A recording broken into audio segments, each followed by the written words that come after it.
Hey, today's show is brought to you by Dogs Dig Dug Pet Care. That's right. If you didn't know this, I own my own dog business. I watch dogs, I hike dogs, I walk them. So if you live in the LA area and you need your dog cared for, hit up Dogs Dig Dug Pet Care at gmail.com. And my dog Waffles and Penny are going to love to play with your dogs. That's going to be great. What an asshole! Podcasting from Basshole Studios in Hollywood, California. You're listening to I'm an Asshole with Doug Bass. We've all been one, so let's talk about it. Now, here's your host, Doug Bass. He's an asshole, sir. He's an asshole. Hey, welcome to I'm an Asshole with Doug Bass. My name's Doug Bass. I'm your host. Thank you for tuning in to our podcast. I hope you guys had a great week. This is the show where we talk about people being a-holes and why they were one, and if they're proud of it, and if they're getting over it or learning from it, all that stuff. We've all been there. We're trying a little video podcast today to see if this works. My guest today in the studio is Ryan Naumann. Ryan is here. Hello. Hello, Ryan. Thanks for coming into the studio. I'm honored to be the guinea pig for the video segment. Yeah, thanks. I mean, we'll see if this works. Who knows? Well, I wore this, my Van Damme shirt. It's like a collage of... Oh, that is Van Damme. Yeah. I was wondering who that was. It's all Van Damme. My buddy's been on this Van Damme kick, and he's been buying up all this like Van Damme merch, like paintings and things like for his office and home. And he showed me this, like a couple things. I was like, I need to buy that t-shirt. Like that t-shirt's incredible. Wait, did he make that? No, it's just, you could, if you just, I bet you could probably search like fill in the blank celebrity, right? Like collage t-shirt, and you might be able to find something. But like this popped up, and Are you a big Van Damme fan? there was the hugest Van Damme. I didn't know fan that. As a kid. Yeah. And as you get older, whatever. But like we used to have like a race to see who could see all the Van Damme movies first. Wow. But like, since I'm a child of divorce, and he, like my dad would be the one that would give me access to that stuff, but I only saw him once every couple of weekends, and it was like his dad could like take him to the R-rated movies, so he always won those. I don't think I've seen a couple Van Damme movies, but I don't think I've seen the one that was at the Pittsburgh hockey arena, the Mellon Arena, whatever. Oh, what, Sudden Death? Yeah, I saw that one. I saw. Was Lionheart? Was that one? Lionheart's like an all-time great. Bloodsport might be the top like cult classic. I think I've seen some of that, but I don't. It kind of holds up. So I watched it just the other day because IMDb has their own streaming service now, and you could they do watch right? like a bunch of random thing. I watched Neverending Story again just to see like how it looks now versus like the 1,000 times I would watch it as a kid. But Bloodsport, it's got all the 80s cheese to it. So it's like by any stretch, it's a bad movie. But I mean, they're all kind of bad. Well, of course, like they're all like bad in their own way. And a very young Forrest Whitaker, isn't it? He's the agent that's chasing him. So it's interesting to see him young. But the fighting in it is actually pretty good. Like it holds up. Interesting. And it's kind of like that whole Street Fighter 2 motif of like everyone's got different fight styles are coming from around the world to compete in this underground tournament. And it's sort of based on a true story. So it's this American, which even with like his accent in it, it's like hard to pull off. But was he in the Expendable movies? He was a villain in the second one. The second one he was great in it. Isn't the second one the worst one out of them all? I think. I think I saw the first are there one three or four? There's three. The third might be the worst. All right, I don't remember. I remember the first one, and then I think I watched parts of the second, and I don't even know if I saw the third, but I remember them getting worse as it went on. Yeah, the third had a bunch of like cameo. Like, you even had Ronda Rousey. Oh, really? She's in that? Cameo in that one. That's when she was, branching out of just the MMA stuff, getting more into the acting. Interesting. How are you doing with COVID and everything right now? Have you been going out and doing anything? Well, we don't do that anyway, so it hasn't been much of a change for us. You are kind of a homebody. You're in bed by like 7 p.m. Well, yeah. Well, no, what's crazy is, so my girlfriend beats me in all of that. So like she goes to bed earlier. She beats you? Oh, beats you like as far as... well, like, physically, like, she she's a little scratch. Right. You know, use me as a scratching post. She goes to bed at like 10 o'clock, but like I'm still like I'll generally go to bed 11 or so, but I'm always still up early. Like I'm up hours before her, and I go to bed. She needs her 12 and a half, 13 hours of sleep. Yeah, that's true. So for those that don't know Ryan is he's an author, he's a writer, he is an animator, and he's also a personal trainer. He's a jack of all trades, if you want to call him that. How long have you? So you have some children's books that you've written, correct? Yeah, I wanted to do that just because it was something I could produce on my own, like take a crack at it. Because since I can illustrate and animate, like the writing part's easy enough because you can think of the wackiest story and just don't curse in it. And you know, because if you've read a children's book, they're terrible. Well, it's like I've noticed, like, yeah, there's a lot of children's books coming out now. Like Jimmy Fallon has written one or two, I believe.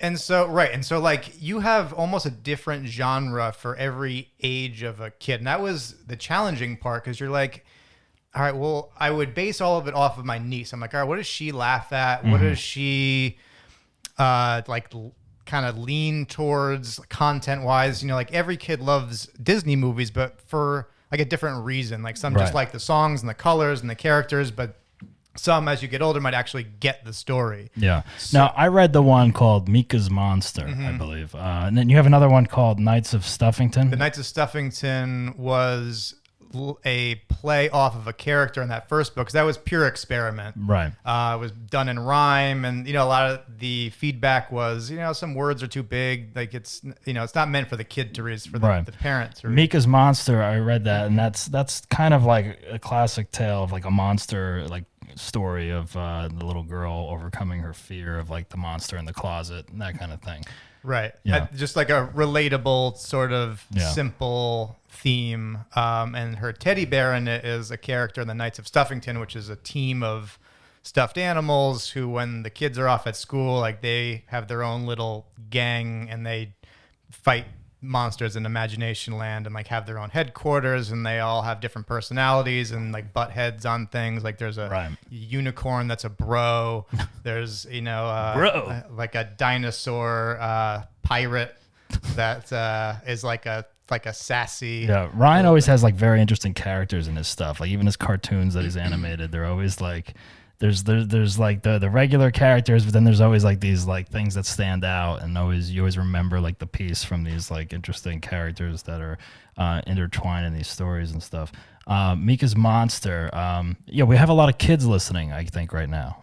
Yeah, I was told this was like at age 6 to 8. Yeah, like demo. Now, for all the children that are listening and possibly going to bed, Ryan is going to read a little piece of his Mika's Monster, so they can go to bed, and there you go. Ryan story hour with Ryan Naumann. Do you have a line or two from the book that you remember?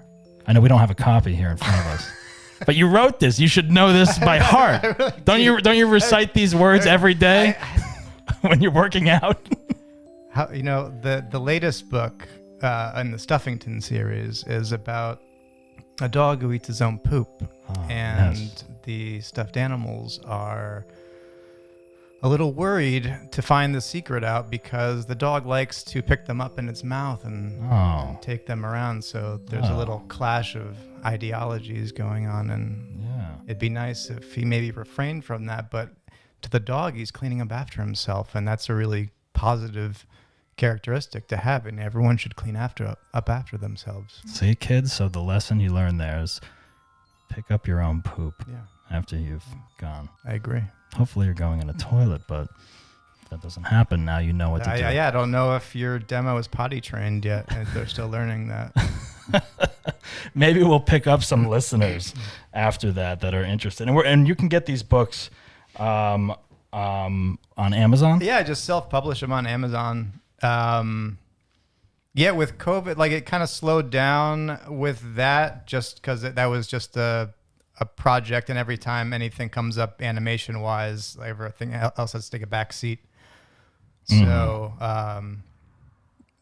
I've still been working on that last book in the series, but that was a fun series to go off of because you figure you can push that into some sort of actually like animated show or something of that sort. So as long as the characters are memorable and you have some fun themes, it's all sort of comic book dialogue, joke driven.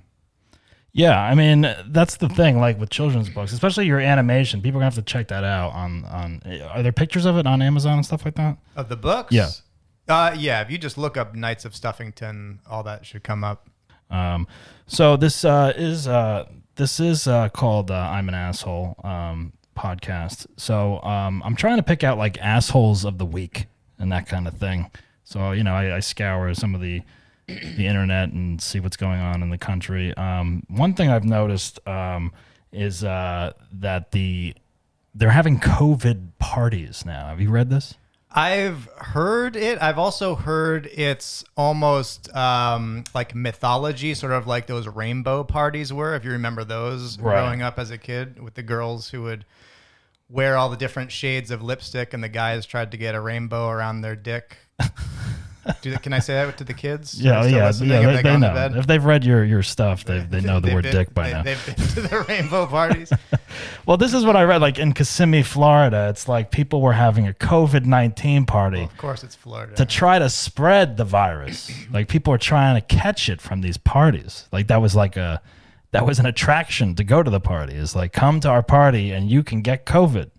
It's like this is like a party favor. I don't know. Like this is what people are doing now. Well, I suppose that would make you an asshole if the reward was how many nursing homes can you go into after testing positive?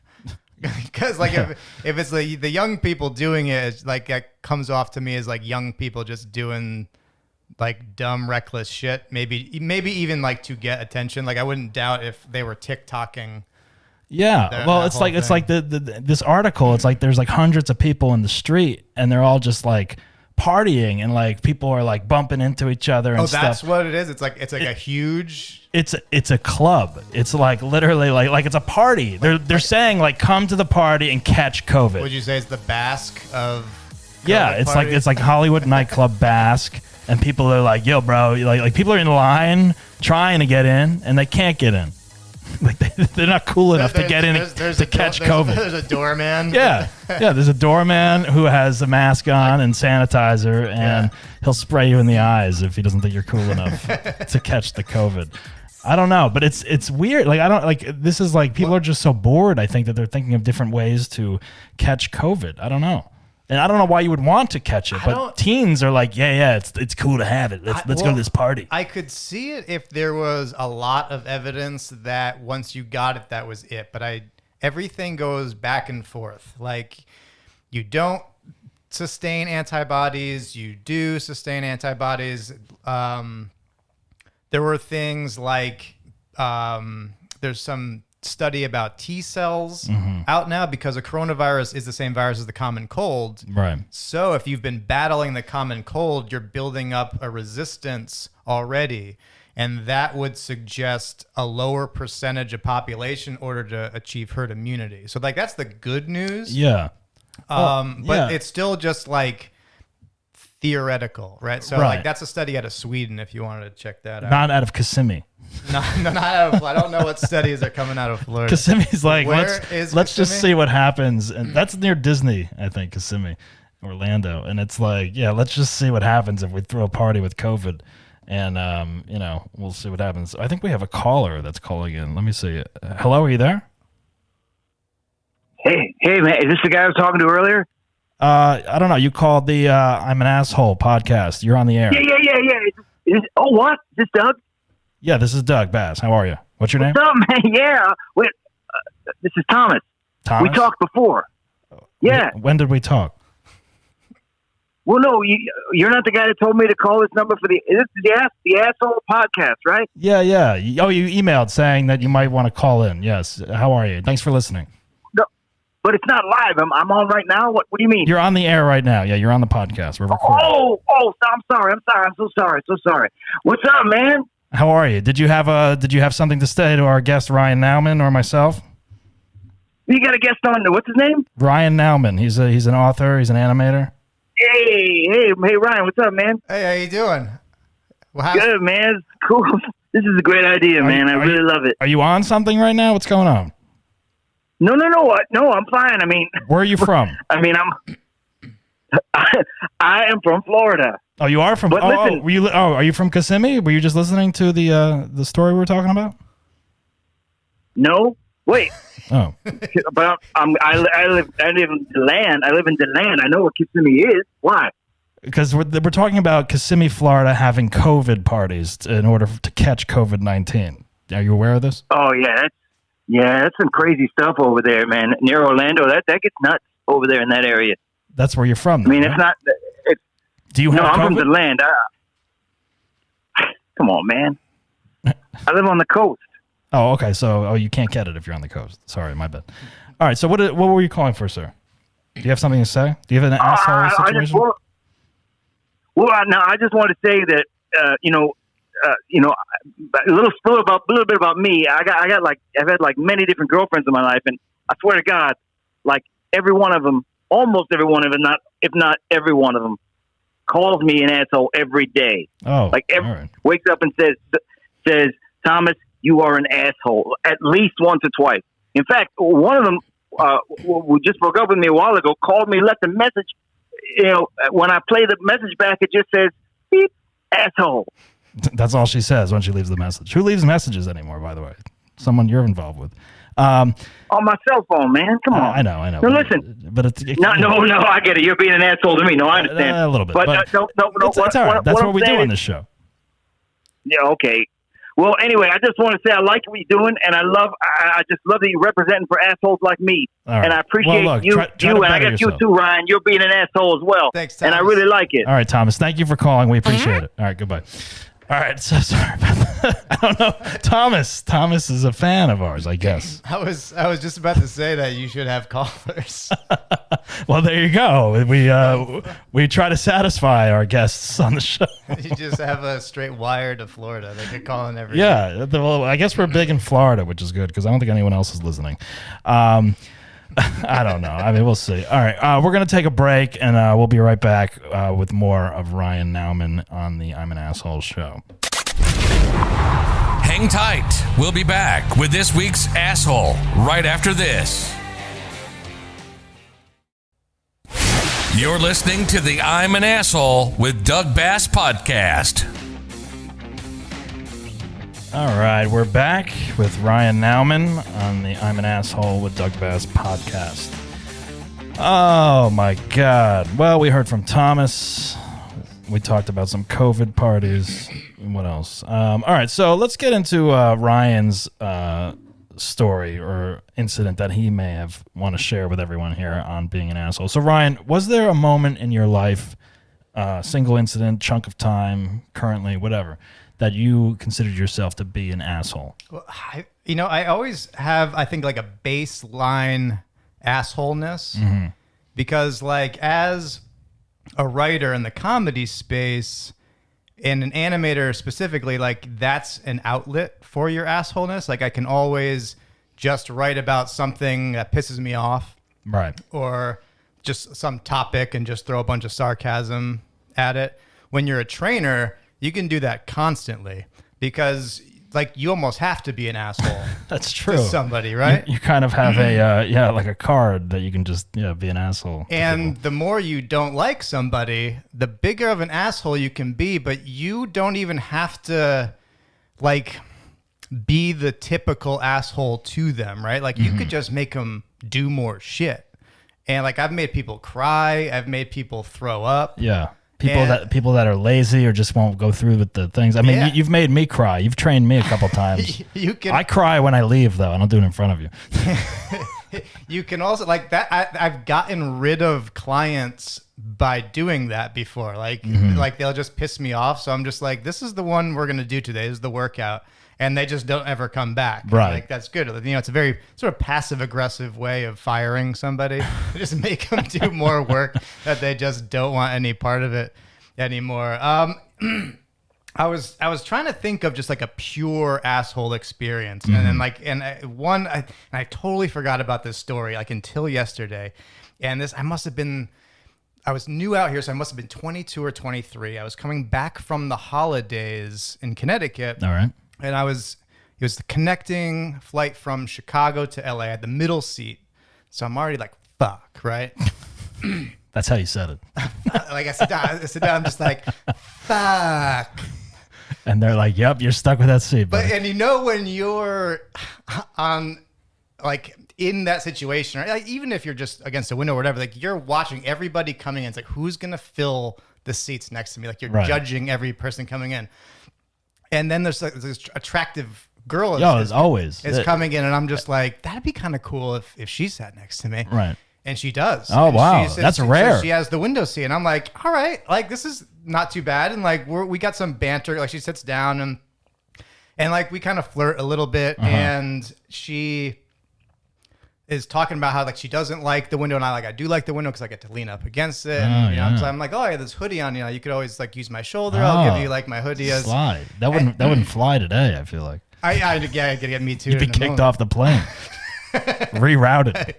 So, you know, the flight's going on, and like the lights are down, and like the blanket comes, and I'm like listening to whatever movies, and I think it was Scooby-Doo at the time, and she gets the blanket, and like she's asking, like, you know, hey, do you want to like share this? Do you want? So I'm like, oh, okay, you know. So like now she's using my suggestion of the hoodie as a pillow. So she's got her head on my shoulder, and the blanket's covering both of us.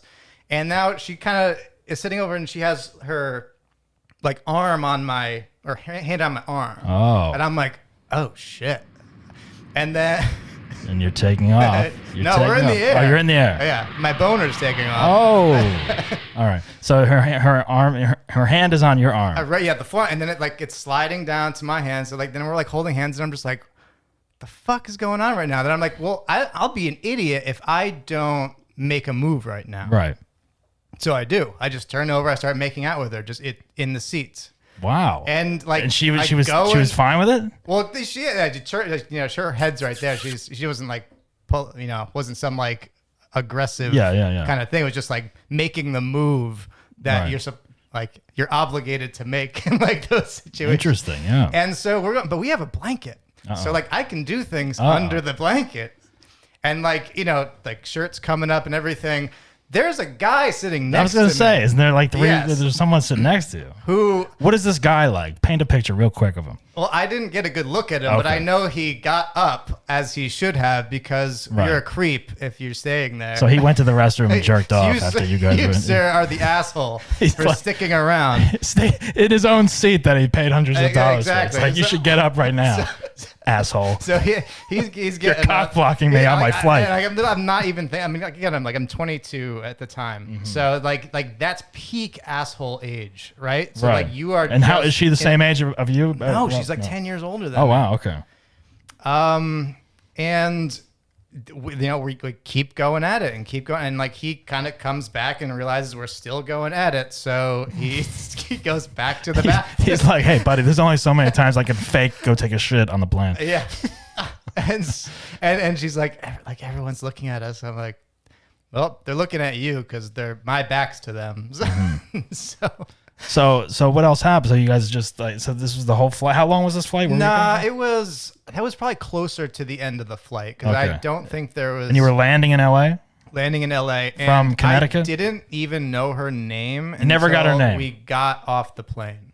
Did you get her phone number? Oh yeah, she was in like. This is a love story. This could have been a love story.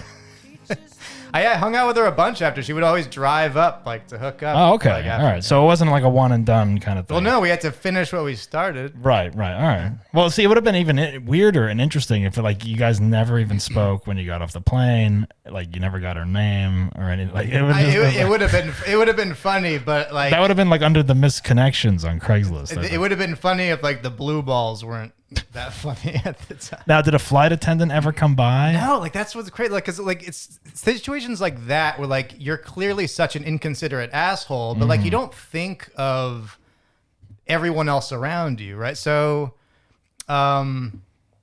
like nobody said anything. Like nobody stopped us. Like you'd get Karen'd in a second now if like that was happening. And like for all that guy knows, like we were a couple, right? But like who, just being inconsiderate, right?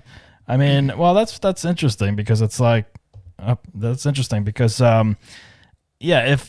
the guy was an asshole for like hanging around his seat while this was going down, it's like either he could have found another seat if there was one, or I don't know. No. What is he supposed to do? He's not. He's not at fault for that. I was just joking that. Right. He's the creep for sticking around if he did. He's an asshole. Yeah. So you consider yourself. He's the victim. Clearly. You consider yourself the asshole for treating that guy. Oh yeah. That way, but not towards the woman, obviously. Like if I witnessed that, I would say those people are assholes. Like, quit it. Right. Yeah. I mean. I was just surprised. Like I've heard people that's never happened to me. I never had that situation as far as like the hot girl sitting next to me and like hooking up or flirting or even getting the number or whatever. She was always like she would come in and she'd just like sit like a row or two ahead of me, next to some slob or something, and it's like, and then that slob's making out with her. What? Yeah, exactly. Yeah, this 300-pound guy is getting jerked off under the blanket. But it's like it's kind of like the flight attendant comes by and like do you miss the beverage service or the food service during that? Like how does that? And then you got to make them come back, or it's like do they ignore you if they see it going down? I don't know, because that was a whole different time, right? So well, then there's a Mile High Club also. It's like people would retreat to the restroom to do that stuff. I know. I had asked her later if, like, had we gone back in time, would she have agreed to the Mile High Club? Mm-hmm. And she was like, "You probably wouldn't have had a condom on you." I was like, "That's a good point." Like, it doesn't count. Like 30,000 feet in the air. Put together a couple like pretzel wrappers. You could have come up with like, did you know that semen is an active 30,000 feet in the air? Like, did you know that? No, I didn't know that. It's the same thing as space, pretty much. It's like maybe if she was older than you, so she probably would have been like, get the hell out of here. But that's interesting. That's a good story though. Yeah, because it's like, I mean. I don't know. Like, if I was single, I feel like I would still kind of do that as a man if that happened. Like, and you sit next to the attractive woman. Yeah. At least hit on them, because you're on there for 6 hours. Well, exactly, and and the whole reason of even like acting on it is you're like, I'm gonna regret not being able to tell this story if I don't do it right. Like you're like, I'm in a situation where I can clearly make out with this complete stranger who's attractive, right? And if they want to talk to you or not, because it's like either you sit next to someone that is like, obviously I'm not in the mood to talk to anyone, of course, right? Or they kind of they sort of initiate the conversation almost like, oh, you believe this flight's taking this so long? And if it wasn't, the invitation was the hand on the arm moving to the hand, right? It's all her. It's all like it's the signal. You pick up the signals, you act on them or you don't. Yeah, and it's like, and she's got to make that decision because she knows that she's on this flight for at least 6-7 hours or whatever, and. Like, she's got to make that wise decision. Like, do I make this move? Like, and if it was towards the end of the flight, you said, or halfway? I feel like we landed not too long after we stopped. See, that's a smart decision on her part, because like, if she did that like while you were taking off, right? Like, you could literally have a mini relationship in 6 hours. Like on that plane, and like it can either go like great, or it's like you already start fighting and then break up by the time you peak at 20,000 feet, and then from there it's like, man, this plane better just crash soon or something. I can't believe I gave you my pretzels. Yeah, and it's like you're stuck with her for another 4 hours or whatever. That's like that's a good idea for a movie, I think. Like, it's kind of like it's a relationship over like 7 or 8 hours, however long the flight is. Yeah. And it's like like someone initiates it and either goes well or it doesn't. I like that idea. Yeah. Let's develop that. When someone's gonna steal it now. If I fucking see that movie come out from no one that's listening, some writer in Florida, Thomas, who all of a sudden became a writer after today. Do you remember our Basque days? Like that. Yes. Like that's around that time. Like I don't know, because I probably didn't even know you yet at the time of that flight. Probably not. Oh yeah, people don't know. We've known each other for how many years now has it been? A long time. Yeah, right, close to 18 years. 17? I don't know, something like that. Ryan and I became friends when probably like 2003 when we first moved to LA. Yeah, 2003. That was the year I moved here, I believe. Yeah. So yeah, we've known each other a long time. But yeah, Basque was a club in Hollywood here. That I got Gino the job for bartender. And you did get him the job? I got him the job because I knew a friend of the owner, and so they were looking to staff the place. And I think Gino had stopped working at No Red Tape at the time, which was a mortgage company we all worked at. Right. Yeah, we're plugging these places that don't exist anymore. I know. Yeah, you need a loan. You need a jumbo A-paper loan. Basque was this club. Like, we weren't really club people, or I wasn't at least. But yeah, my old roommate, Fred Chino, bartended there. So he would get us into these clubs, and we would just go. We didn't have to wait. Like, the thing about Hollywood clubs is you have to wait in line to get in. So not only did we get to skip the line like champs, but we got to get free drinks like champs. And you can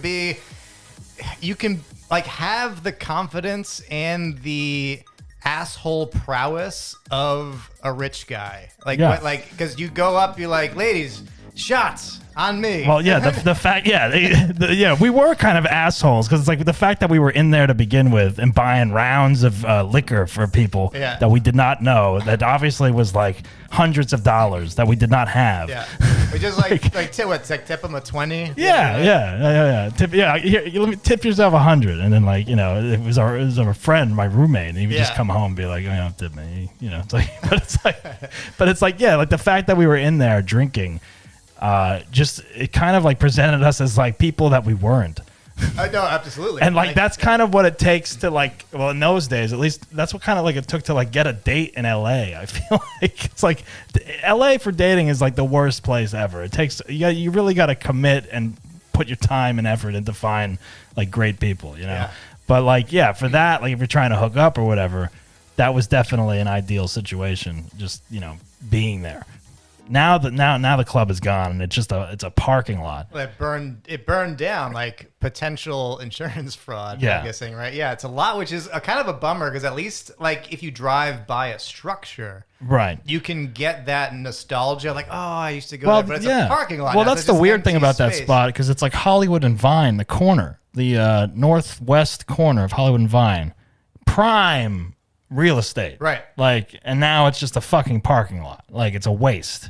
It's like, first of all, anyone that I feel like, I don't know, it's a waste because like anyone that drives over there now Ubers over there, so it's just a waste. Like they could have put something really cool there. I think the official story was my fire dance moves was what ignited that place and burned. Yeah, Ryan is a very good dancer. He kind of like he explodes on the floor like out of nowhere too. You'll be sitting there like. You'll be sitting there talking to him, and then you turn around, and he's gone, and he's like just on the floor, like break dancing and like doing some crazy things, and like I didn't know that at first, and then when I first saw the first time I saw that, I was like, who is this guy? What's going on here? As the years go by, it takes more and more to like get me into that zone. When was the last time you were like at a club like that, or like a dance situation? Well, we went on that like Mexican cruise to Ensenada. Yes, I've been on that with Mark a couple times. So my girlfriend and I went on that, and we went to the cruise club a couple times. That's probably the closest thing to a club I've been to. Otherwise, it's usually weddings that I'll get down with. I'll like pop an Adderall and then right. And then, yeah, weddings are always definitely. Like your wedding, I got Gino and I some Adderall. Oh yeah, that's why there was all kinds of stuff floating around that wedding. Who knows? I'm surprised we didn't get slapped with a fine. Yeah, my wedding was crazy. But yeah, weddings are like the one place now where I feel like you end up dancing, or you find yourself in that situation. Well, especially if there's open bar. Yeah, any wedding that doesn't have an open bar, I don't know what to say about that. That's a whole other discussion. But I don't know. Well, I do think, your story was definitely interesting and, rewarding for yourself in a way. And that's the kind of thing like every guy dreams of happening at one point in their single life, I feel like, and it never happened to me. And oh well. At the time, I used to tell it all the time. There were like a couple like hookup stories I used to tell all the time. Like that fit the asshole motif, so I wanted to use it for the show here. I always like the idea, like that guy that sat next to you guys. It's like, yeah, right. I would love to follow that guy's like day or journey, or like like maybe he had a conversation with like someone else while he was waiting online, or when he got home off the flight. Oh, he for sure told he'd be like, story. "You never believe what happened to me on the flight here. This fucking guy, like, like, you know, like that might be something that guy always like pulls out of his bag of tricks and stories every now and then. Yeah, you know? for sure. And that's what's interesting about those kind of things. I have an asshole story of myself on a plane, but let's save it for the next time. Whether you spill coffee. Yeah. It's a whole. It's a 10-minute thing, and I'm gonna share it soon. But yeah, I don't know. You know, we all have our moments, I think. You know. Have you ever thought about like the like philosophy of like assholism or anything, like how it expresses itself on, say, a spectrum? Like I was listening to a podcast with an evolutionary psychologist who's talking about heritability, and basically every behavior you have is mostly inherited. Like the person you become is going to be who you are, like regardless of external factors. So like, I don't know if you notice asshole behaviors of your mom or dad that you see yourself enacting. Oh yeah, probably. I'd have to like write down a list, but that is a good idea to do, I think. Yeah. Because like I'll see how I'm acting and I'm like, that's what I hate about my mom. Or I'll see how I'm like, that's what I hate about my dad. And it's like, that's what'll dial it back for me. And like, so like, once you recognize that, that's sort of how you correct for assholism. Yeah, that is true. Because like, yeah, you do recognize traits in your parents that seep into you. And yeah, you can either correct them or just, you know, go with them. But like that's part of who I am. I don't know. The crazy part is like, it's purely genetic. It's like, because I didn't learn to behave like an asshole from my parents. It's like anything, like I don't want to behave in the ways I didn't like, right? Yeah. But you just do that in conversation or like in relationships. You see how you act out and you're like, oh God, that's so petty. Like that's like my mom. Like, oh, that's so short fuse. That's like my dad. Right. Yeah, that's definitely something. I have a short fuse, and I don't know. I think that comes from more of my dad's side, maybe, because my mom is pretty like laid back, but my dad would always freak out at like certain things. But then my dad's also a very quiet man, so he's like, and I am too, to an extent, I think. So I think I have a good combination of both of them. Yeah, we all should. But yeah, and it's like, and it's interesting, and then you pick up your own nuances and add them in, and then it becomes like a whole new cocktail almost. Right. You know? So it's like, right. Yeah, because you can like pick up behaviors from just your friends and everything you grew up with, and then you pile that on top of whatever defects you've inherited. Exactly. Yeah.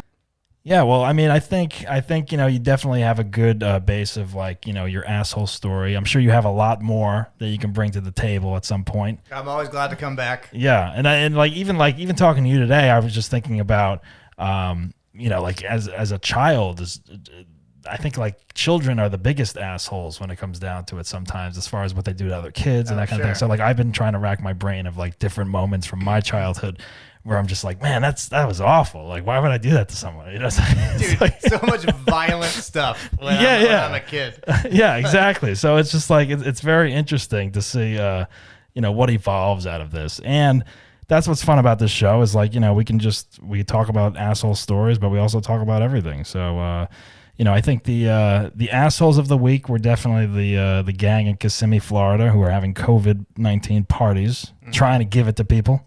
That just seems stupid as fuck. I don't know what's going on. No one's wearing masks down there or anything. And you know, Ryan with his in-flight asshole moment to the passenger next to him while he's trying to hook up. I mean, we get it. Everyone's got their needs, but maybe it wasn't the right time and place. But again, it's a once-in-a-lifetime chance. Exactly. That's not going to happen every flight. Once in a lifetime, you just got to be the asshole. Exactly. Well, Ryan, you've really put yourself out there on a limb today, coming out on the show. Thank you. I think there's only one thing left for you to do. I'm Ryan Naumann. I'm an asshole. There he is. You heard it there. You can catch Ryan's books, The Knights of Stuffington, Mika's Monster, and is there another one? Or is that's all of them? No, but grovenostra.com's got all the animation stuff. Right. Check out his animation on grovenostra.com. And if you want to get in shape, you can just hit me up. Buy the books on Amazon, you fat fucks. Call him and get yourself in shape. Ryan Naumann, Personal Training. Ryan, thanks for coming in. We will talk to you soon, I hope. Yeah. I mean, you live down the street, so, let's make it happen. All right, guys. Thanks for tuning in on the video, and we'll check out you guys soon. Thank you. You've been listening to I'm an Asshole with Doug Bass. Please subscribe to us on all streaming platforms. Follow Doug on Instagram, Twitter, and Facebook at Doug Bass Comedy. Thank you for listening, and remember, don't be an asshole. But if you are, talk about it. Have a good asshole story? Email us at doug@dougbasscomedy.com. We'll see you next time.